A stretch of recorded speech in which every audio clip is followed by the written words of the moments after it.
Shalom at maligayang pagbabalik sa Israel, Alin. Ngayon, sabay-sabay nating tuklasin ang Naim ng Galilea, isang maliit na biblikal na baryo, ngunit nagtataglay ng napakalaking kasaysayan. Isa sa pinakamalalaking himala ni Jesus nang buhayin niya muli ang anak ng balo. At manatili kayo sa amin hanggang sa dulo. Dahil ipapakita namin ang mga hindi pa nakikitang archaeological na paghuhukay na hindi pa napapakita dito sa YouTube na direktang may kaugnayan sa himala ni Jesus sa Naim. Talagang magiging kapanapanabik ang araw na ito.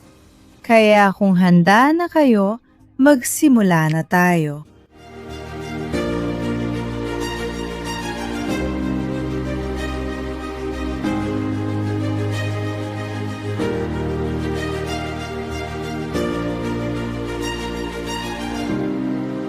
Noong panahon ng Biblia, ang Naim ay isang maliit na baryo. Ilang daang tao lang ang nakatira rito noon. At kahit lumipas na ang 2,000 taon, hindi pa rin gaano nagbago ang lugar na ito. Sa ngayon, may humigit kumulang 2,000 tao ang nakatira rito. At ang pangalan ng lungsod na tinatawag na Naim o Nin ay malamang na nangangahulugang isang payapang lugar o isang kaaya-ayang lugar. At kung titingnan mo kung saan itinayo ang lungsod na ito, talagang may saysay ang pangalan nito.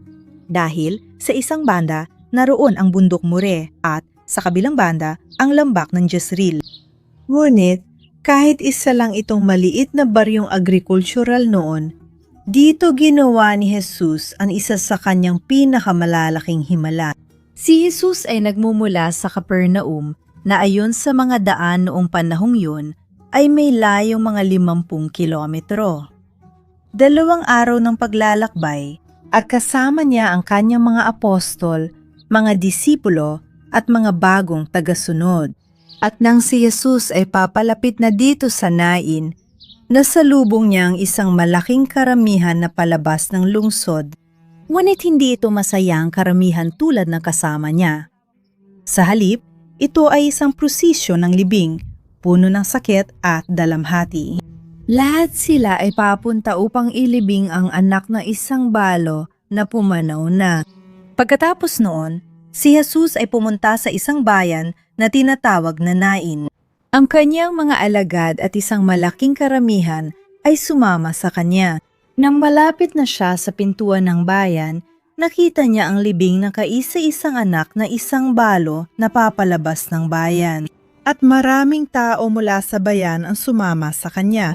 Nang makita siya ng Panginoon, naawa siya sa kanya at sinabi, "Huwag kang umiyak. Tingnan niyo, napakatindi ng sandaling ito." Si Jesus, nang makita ang batang iyon na dinadala sa kanyang libingan, ay napuno siya ng awa. Pero ang awa ay hindi lang para sa bata. Lalo na ito ay para sa kanyang ina. Dahil alam ni Jesus ang paghihirap ng ina.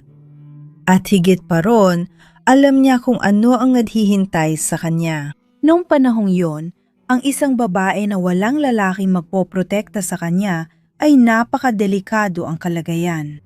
Ang lalaki ang nagsisilbing panlipunan at pang-ekonomiyang seguridad ng pamilya. Sa katunayan, sinasabi sa atin ng Biblia na dapat nating alagaan ang mga pinakamahina o pinakanangangailangang tao. Na panahon iyon, sila ay ang mga balo, mga ulila at mga dayuhan. Dapat silang tumanggap ng bahagi ng aniat, pati na rin bahagi ng ikapu. At ang anak na lalaki rin ang siyang dapat magpatuloy ng pangalan ng pamilya at mag-alaga sa kanyang ina sa pagtanda nito. At dahil dito, may tunay na posibilidad na ang balong ito ay nakatagdang maghirap at mapabayaan dahil siya ay isang balo at ang kaisa-isa niyang anak ay namatay na.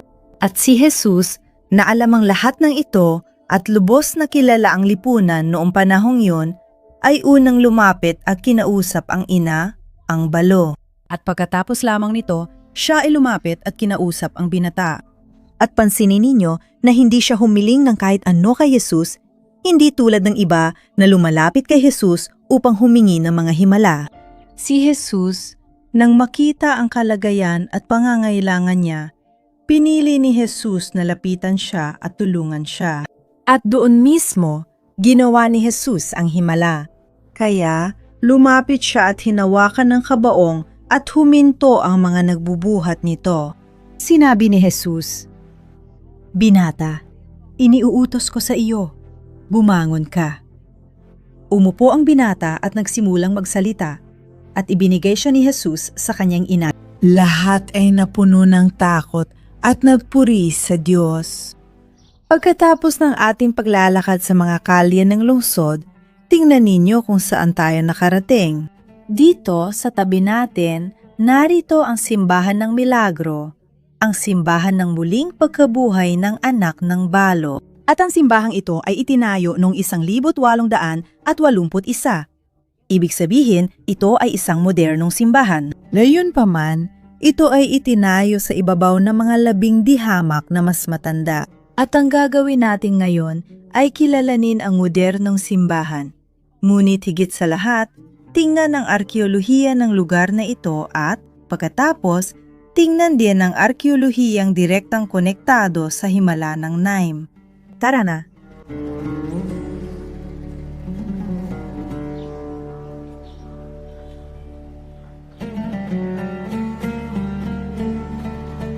Pagpasok pa lang sa simbahan, isa sa mga unang bagay na makikita natin ay ang representasyon ng himalang ito. Makikita natin ang ina na nakaitim, nagluluksa, at ilang sandali lang ang nakalipas, siya ay umiiyak. Ang kanyang mukha, sa katunayan, ay basa pa ng mga luha. At ang binata, kakabuhay lang niya muli. Makikita natin siyang lumalabas mula sa kanyang mga tilang nakabalot at tumatayo. At si Jesus, dito, binubuhay siyang muli. Ginagawa ang himala sa harap ng karamihan sa tabi ng tarangkahan ng lungsod. At ang simbahang ito ay itinayo sa ibabaw ng bahay ng balong ito, ng parehong babaeng nakikita natin dito. At mayroon tayong mga sinaunang Kristiyanong sulat na nagsasabing, ang simbahan ng Nin ay itinayo sa ibabaw ng kanyang bahay. At mayroon pa nga tayong ilan sa mga ama ng simbahan na nagsasalaysay sa atin tungkol sa lungsod na ito, tungkol sa himalang ito. Halimbawa, sina Jeronimo at Eusebio ng Cesarea mismo. At noong ika-4 na siglo, itinayo rito ang unang simbahan. At isang magandang bagay ay dito, makikita natin na parang may bintana sa sahig. Ito ang orihinal na sahig ng simbahang Bizantino. At tingnan ninyo, napakakahanga-hanga nito. Ang panahong Bizantino ang unang panahong Kristiyano dito sa banal na lupain. Hanggang ika-4 na siglo, ipinagbabawal ng mga Romano ang pagtatayo ng mga simbahan sa buong banal na lupain. At sa unang pagkakataon, noong ika-4 na siglo, nang pinayagan ng magtayo ng mga simbahan, isa ito sa mga unang simbahan na itinayo.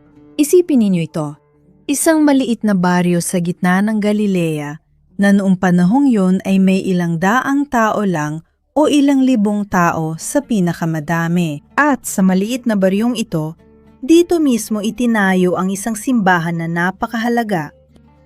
Dahil kahit noong panahong yon, nauunawaan na nila na ang kahalagahan ng lungsod ay hindi dahil sa laki nito, kundi dahil sa dakilang himalang naganap dito. Tingnan ninyo, may maliit tayong bintana na nagpapakita ng sahig at makikita rin ninyo na may iba pang ganitong bintana dito. Kaya tatayo ako para makita ninyo. At ang ikatlong bintana ng panahon ay nandito sa tabi ng altar. Kaya kung sasama tayo hanggang dito, makikita natin dito ang orihinal na sahig mula sa panahon ng Bizantino. Kaya ang simbahang ito ay may iba't ibang mga patong, iba't ibang mga yugto ng kasaysayan. Ang pinakamatandang simbahan na itinayo dito ay ang simbahang Bizantino, kung saan nakita natin ang mga sahig. Ngunit, ang simbahang ito ay nawasak. Pagkatapos, ito ay muling itinayo noong panahon ng mga krusada sa gitnang panahon. At muli na namang nawasak ang simbahan at muling itinayo lamang noong ika-19 na siglo na siya namang simbahan na nakikita natin sa ating paligid sa kasalukuyan. Gayunpaman, oo, maraming natuklasan mula sa panahon ni Jesus at may kaugnayan kay Jesus. At iyan ang gusto kong ipakita sa inyo at ipakilala sa inyo ngayon. Tara na!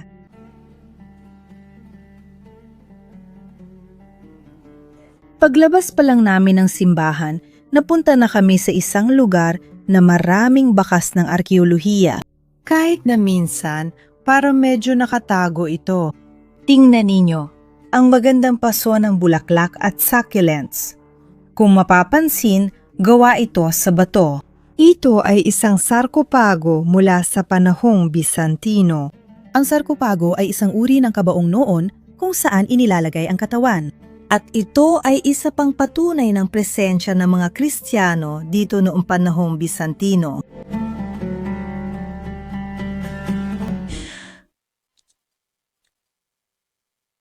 Salamat, Larry. Nakatira ako sa Jerusalem. Araw-araw akong naglalakad sa parehong kalsada, bato at lupa kung saan nadlakad si Haring David. Hawak ko ang lupa mula sa Temple Mount na maingat sinagip ng mga arkeologo noong dekada 90 sa proyekto ng pagsasala. Ang Temple Mount soil lang ang otorisadong mag-verify at magpatunay ng pagiging totoo at pinagmula nito. Sobrang saya ko, napakaganda at espesyal nito, pero higit pa ron, napakalalim ang kahulugan nito. May dala akong bihirang piraso ng kasaysayan mula sa pinakabanal na lugar sa Jerusalem. Dadalhin namin ito sa maraming henerasyon. Dapat magkaroon nito ang bawat Kristiyano. Abang posible pa, bawat piraso ay may kasamang pirmadong sertipiko bilang patunay na ikaw ay kabilang sa piling may-ari ng ganitong kayamanan. I-click ang link sa description sa ibaba o i-scan ang QR code para makuha ang buhay na ugnayan mo sa kasaysayang biblikal. Para sa aking mga tagasunod, saan ka man naroroon, libre ang papapadala. Shalom! At ngayon, umalik tayo sa video. Itong malaking bukas na lugar sa tabi ng simbahan, sa aking palagay, ay dapat na unang lugar na totoong hukayin. Pero dito ay hindi pa kailanman nagkaroon ng malalaking at malalalim na paghuhukay na arkeolohikal. Dito, ang ginawa lang ay isang mas mababaw na pagsusuri. Pero sigurado ako na kapag talagang nagkaroon ng mga panghuhukay dito sa lugar na ito, makakakita tayo ng isang arkeolohikal na kayamanan. Tingnan mo lang ang sahig ng lugar na ito. Tingnan niyo kung paano ito natatakpan ng libu-libong piraso ng keramika. Tingnan nyo dito. Ipakita ko ito sa inyo ng malapitan. Ito ay mga keramika mula sa iba't ibang panahon. Tingnan nyo, ito may kulay pa na talagang bihira lang mangyari. At ito naman ang ganda. Ito ang simula ng hawakan ng isang banga. Kaya itong mga piraso na nakikita natin, sigurado kahit papaano ilan sa mga ito ay mula pa noong panahon ni Jesus at maaring ginamit ng pamilya ng balong ito o ng kanyang mga kapitbahay. Makikita natin na ang arkeolohiya ay sumisibol mula sa lupa. At bilang isang taong talagang mahilig sa arkeolohiya, sino ang nakakaalam? Baka balang araw, mabigyan din ako ng pahintulot na maghukay dito sa lugar na ito. At kung ako man o ibang tao, sigurado kung sino man ang mapadaan dito ay tiyak na may maraming maipapakita sa atin. Pero oo, may mga arkeolohikal na paghuhukay dito sa likod, sa lugar na ito. At yan ang gusto kong ikwento ngayon sa inyo.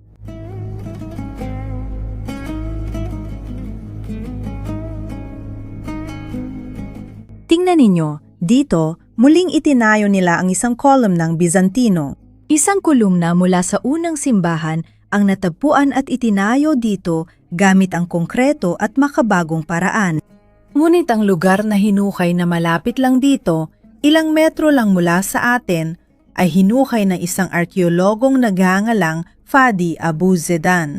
At nakakakita siya ng iba't ibang mga arkeolohikal na patong, iba't ibang mga estrato. At ang estrato bilang kaklo na natagpuan niya ay eksaktong isang bahay mula sa panahong Romano. Mga kaibigan, ang espasyong pinayagan siyang hukayin noong 2007 ay isang napakaliit na lugar. Pero sa maliit na lugar na ito na nahukay niya, nakakita siya ng isang malaking bahay mula sa panahon ni Jesus noong unang siglo. Isa itong marangya at maringal na bahay. Ngunit, nasunog at nawasak ang bahay at bumagsak ito sa mga nakatira rito. Mistulang naging time capsule ito. At noong 2007 lamang, nang dumating ang mga arkeologo at binuksan ito, natagpuan nila ang bahay na eksaktong ganoon pa rin nung araw na ito ay nawasak. Mula sa mga pangkaraniwang bagay tulad ng mga banga, paso at lampara hanggang sa mga buto ng mga tao. Oo, natagpuan ang ilan sa mga kalansay na mga nakatira sa bahay, pati na rin ang kanilang mga alahas. Isa sa mga babae sa bahay ay may suot na pares ng gintong hikaw na disenyo ng ubas, may kumpol ng ubas na nakasabit at isang singsing na may magandang bato. At sa kasamaang palad, ang bahay na ito ay winasak sa isang napakabrutal at dramatikong paraan. Malamang, noong taong 66 o 67, nang wasakin ang buong Galilea sa dakilang pag-aalsang Hudyo laban sa mga Romano. At kung pinag-uusapan natin ang isang bahay mula noong taong 66 at ang mga pangyayari dito ay naganap noong bandang taong 30, malaki ang posibilidad na ang mga taong nakatira sa bahay na iyon ay maaari naging saksi sa himalang naganap dito. Sila rin ay bahagi ng karamihan na lumabas upang dalhin ang batang ito para ilibing sa sementeryo ng Nin.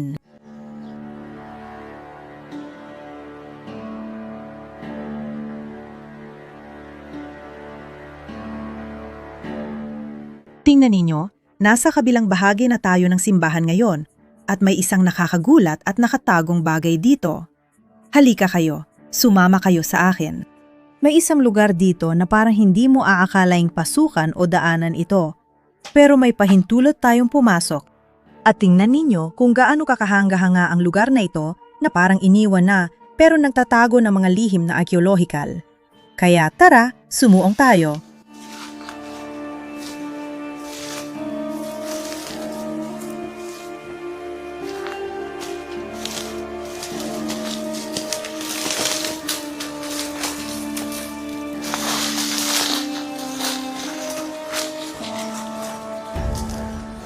Lahat ng paglalakad na ginawa natin ay para makarating sa napakalaking butas na ito. Makikita natin na may isang underground na istruktura dito.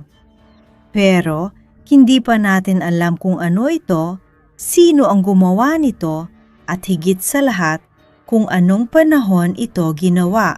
Dahil hindi pa nagkakaroon ng opisyal na mga arkeolohikal na paghuhukay dito sa lugar na ito. Pero pinaghihinalaan ng mga lokal na mananaliksik na maari mula pa ito sa panahon ng mga Romano, ibig sabihin sa panahon ni Jesus, at isa itong karagdagang ebidensyang biblikal ng lungsod ng Naim.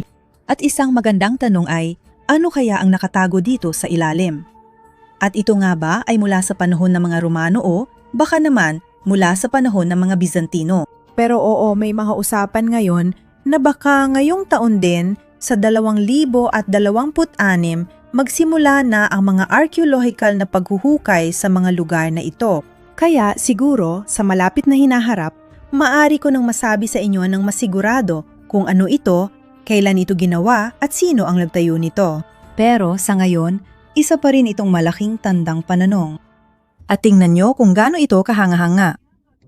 Habang naglalakad kami dito mga kaibigan, sa lahat ng dinaanan namin, nakakakita kami ng mas maraming seramika. Ipinapakita nito kung gaano karaming kasaysayan at biblikal na arkeolohiya ang nakatago pa rin dito.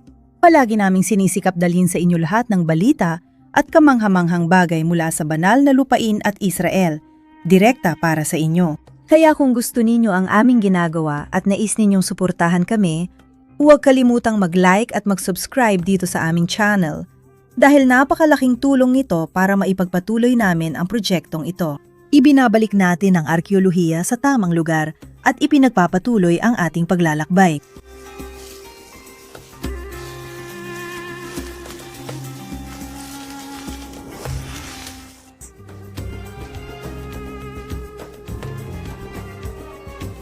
Lumayo kami mula sa sentro ng lungsod, mula sa sentro ng Naim.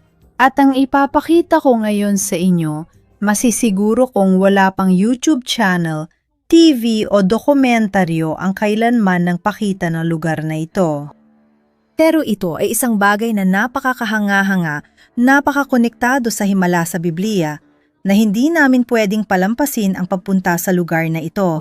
Noong 2015, isinagawa ang mga paghuhukay na arkeolohikal sa lugar na ito. At ang una nilang natagpuan ay malapit dito, isang tibagan ng bato. Wala sa tibagan ng bato, kumukuha sila ng bato para sa pagtatayo ng lungsod, pati siguro pader at tarangkahan. Pero bukod pa doon, may natagpuan ding mga pasilidad para sa agrikultura. Tulad dito sa bahaging ito, isang lugar para tapakan ang mga ubas para sa paggawa ng katas at alak. Pero bakit nga ba ako nandito? Dahil ito sa ikatlong natuklasan na ilang metro lang mula sa atin at ipapakita ko sa inyo. Ang natagpuan dito ay isang sementeryong Hudyo mula pa noong panahong Romano. Ibig sabihin, eksakto mula sa panahon ni Jesus. At ito ay direktang konektado sa Himala. Kasi noong namatay ang binatang yon, ang anak ng balo, kailangan nilang dalhin siya para ilibing. Kapag may namatay, agad siyang dinadala para ilibing sa napakabilis na paraan. Karaniwan, sa parehong araw o kinabukasan. Kaya isipin ninyo na noong nakaharap ni Jesus ang balo, sariwa pa ang sugat niya. Siya ay nagluluksa pa. Hindi pa nga siya nagkaroon ng isang buong araw para tanggapin ang balita ng pagkamatay ng kanyang anak at kung anghel ang epekto nito sa buhay niya. At pagkatapos mamatay ang anak niya, napilitan siyang dalhin ito para ilibing. Nilagay nila siya sa isang papag. Minsan, sa mga salin, nababasa ko ang kabaong. Pero hindi siya nilagay sa kabaong. Tulad na sa sementeryong ito na natagpuan at sa iba pang mga sementeryong Hudyo, paano ito ginagawa? Ang katawan ay binalot ng mga tilang panlibing, inilagay sa isang uri ng papag at binuhat. At dinadala nila siya palabas ng lungsod, dumadaan sa tarangkahan, papunta saan? Sa sementeryo. Ito ang lugar kung saan sana nila dinala ang bata. Pero, syempre, gaya ng alam na natin, pinigilan ni Jesus ang prosisyong iyon, ang sandaling iyon ng sakit at pagdadalamhati, at ginawa niya itong isang sandali ng himala ng malaking kagalakan at ng matinding tuwa. Gusto kong ipakita sa inyo kung saan sila papunta at sa daan dito nila nakasalubong si Jesus. Tingnan ninyo ang batong ito kung saan ako nakatayo. Makikita ninyong malinaw na may mga butas na hinukay ng tao. Tingnan ninyo, nakikita natin ang mga butas na ito. Tinatawag ito ng mga arkeologo minsan na mga uka para sa mga sisidlan. Naniniwala sila na maaring dito inilalagay ang mga banga para sa paggawa ng alak na ginagawa dito sa tabi. Alam ko rin na minsan, parang kakaiba ito. Medyo kakaiba na may sementeryo malapit sa paggawaan ng alak. Pero magkaiba sila, hindi magkasama. Sementeryo sa isang banda, paggawa ng alak sa kabila. Isa pa, may mahalagang punto. Lahat ng sementeryong Hudyo, pati mga pasilidad ng agrikultura at pagsasaka gaya ng ubasan, ay dapat nasa labas ng pader. Kaya may malaking saysay na ang sementeryo at ang agrikultura ay ginagawa dito, makalapit, pero nasa labas ng pader at ng tarangkahan. Ngayon, mga kaibigan, gusto kong anyayahan kayong bumaba kasama ko papunta mismo sa sementeryo. Tara na!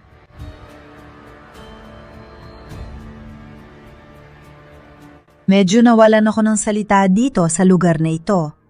Tingnan nyo kung gaano ito kahanga-hanga. Nasa loob ako ng isang libingan na 2,000 taon na ang tanda. Alam ko na sa itsura nito ngayon, medyo mahirap itong makilala. Pero ipapaliwanag ko sa inyo at gagamitin ko ang mga orihinal na larawan mula sa mga paghuhukay. Kaya isipin ninyo na dito noon ay may isang malaking yungib na libingan. Oo, dito pumapasok at may malalim na yungib at ito ay sarado. Kaya isipin ninyo na may bubong sa bahaging ito at pwedeng pumasok sa yungib. Sa yungib, inilalagay ang katawan, lalabas ang mga buhay, isasara ang pasukan at pagkatapos ng isang taon, babalik sila sa parehong yungib. Kukunin ang mga buto at ilalagay sa isang osyuaryo sa tabi, sa ibang bahagi ng mismong yungib. At sa ganitong paraan, pwedeng magamit muli ang yungib. At kadalasan, ganitong uri ng yungib ay mga pampamilyang libingan. Ang parehong pamilya ay pwedeng gumamit ito henerasyon pagkatapos ng henerasyon. At ito rin ang naguugnay sa atin kay Jesus dahil si Jesus ay inilibing din sa isang yungib na libingan. Hindi eksakto sa ganitong estilo, pero may parehong prinsipyo ng paggamit. Ang pagkakaiba ay ang yungib, ang kuweba ni Jose ng Arimatea na ibinigay niya kay Jesus. Ang libingan ay nakasulat na ito ay isang bagong libingan na hindi pa kailanman nagamit ng kahit sino. Bakit nila kailangang bigyang diin na hindi pa ito kailanman nagamit? Dahil ang karaniwan sa mga libingan noong panahong yon ay ganito talaga. Ang libingan ay ginagamit ng salinlahi pagkatapos ng salinlahi. Dito may malaking libingan. Sa mga larawan ng paghuhukay, makikita ninyo kung gaano ito kalalim. Ngunit, na matapos ang paghuhukay, tinakpan ito ng mga arkeologo. At hindi lang ito, lahat ng iba pang mga libingan dito sa paligid ay tinakpan din. Sa mga larawan ng paghuhukay, malinaw nating kita ang mga ito, pero tinakpan para maprotektahan ng arkeolohiya at mga dumadaan. Dahil ang pag-iwan ng malalaking butas na tulad dito na bukas lang ay may panganib na may mahulog. Gusto ko sanang pumunta ngayon sa Nin. Una, para ipakita sa inyo ang revolusyong arkeolohikal na nangyayari dito. Para ipakita kung paano talaga ang mga natutuklasan ng mga arkeologo dito sa paligid ng lungsod ay talagang tumutugma sa mga sinasabi ng Biblia. Pumunta rin ako dito para sariwain ang napakahalagang kasaysayang ito, ang napakahalagang himalang ito, na minsan ay hindi nabibigyan ng sapat na pansin na nararapat dito. Ngunit pumunta rin ako dito ngayon dahil ang Nin ay isa sa pinakamagandang lugar para pag-usapan natin ang awa ng Diyos, ang pagmamahal ng Diyos para sa lahat ng pamilya. Dahil lahat ng pamilya sa mundo ay may mga sugat, may mga paghihirap, at minsan pati na rin pagdadalamhati. At dahil dito, bawat isa sa kani-kanilang pamilya, bawat isa sa kani-kanilang personal na pagsubok, maari nating alalahanin sa mga oras ng kahirapan kung gaano kamahal tayo ng Diyos at maari rin siyang lumapit sa atin. Kahit hindi siya tinawag tulad ng balo, na hindi na kailangang lumapit kay Jesus. Siya ang lumapit sa kanya at iniligtas ang balo mula sa sandaling. Iyon ang sakit at hirap na kanyang nararanasan. At dahil dyan, napagpasyahan kong ipakita sa inyo ang lungsod ng Naim, ang lungsod ng Nin ngayong araw. Sana nagustuhan ninyo ang video. Kung nagustuhan ninyo, muli kong pinaalala, mag-like kayo, mag-subscribe sa channel at magkita-kita tayo sa susunod.